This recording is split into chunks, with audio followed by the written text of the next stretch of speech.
సూర్యాపేట జిల్లా తుంగతుర్తి నియోజకవర్గం మండల కేంద్రంలోని యువజన కాంగ్రెస్ ఆధ్వర్యంలో ఏదైతే కార్యక్రమం అతివేగం ప్రమాదకరం అనే కార్యక్రమం చేపట్టినటువంటి తుంగతుర్తి నియోజకవర్గ అసెంబ్లీ అధ్యక్షుడు కోరుకొప్పల నరేష్ ఆధ్వర్యంలో ఈ యొక్క కార్యక్రమం చేపట్టడం జరిగింది.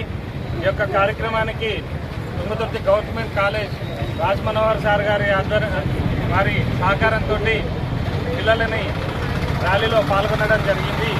అలాగే ఆ యోగేశ్వరం సర్వోత్తమ్ రెడ్డి గారి ఆదేశాల సూచనల మేరకు ఇలా తుంగతుర్తి కేంద్రంలో ఈ యొక్క కార్యక్రమానికి ముఖ్యంగా దీనికి కార్యక్రమానికి హాజరైనటువంటి మండల పార్టీ అధ్యక్షులు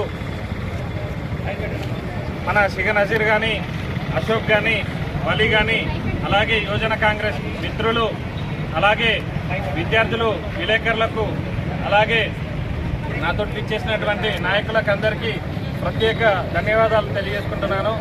ప్రాణం అనేది మనకు దేవుడిచ్చిన వరం. అది కాపాడుకోవాలంటే మనం వేగాన్ని తగ్గించుకొని రోడ్డు మీద పోయేటప్పుడు మనం చిన్న పోవాల్సిన అవసరం ఉంది. మనల్ని నమ్ముకొని ఒక కుటుంబం మన మీద ఆధారపడి ఉన్నది.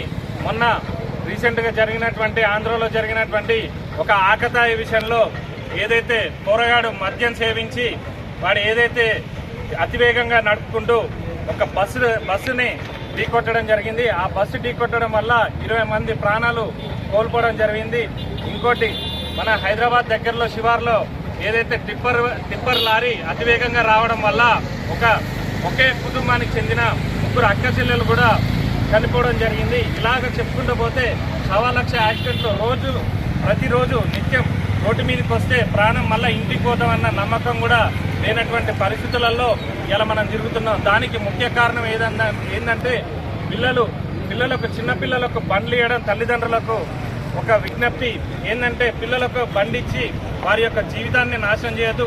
వారి యొక్క పిల్లల జీవితమే కాకుండా మీ యొక్క వారసత్వాన్ని కూడా కోల్పోవడం జరుగుతుంది. వారిని నమ్మి రోడ్డు మీదకి వచ్చినటువంటి ఎవరైతే జనాలు ఉంటారో వారి యొక్క ప్రాణాలు కూడా కోల్పోవడం జరుగుతుంది.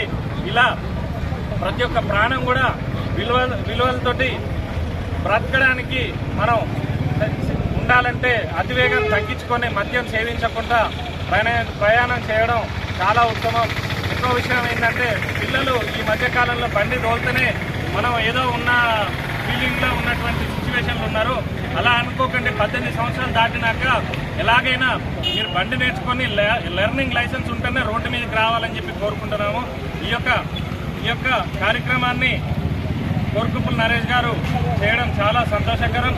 ఏదైతే ఈ యొక్క కార్యక్రమం చేయడం చాలా అభినందనీయం అని చెప్పి కోరుకుంటూ అందరికీ సెలవు తీసుకుంటున్నాను.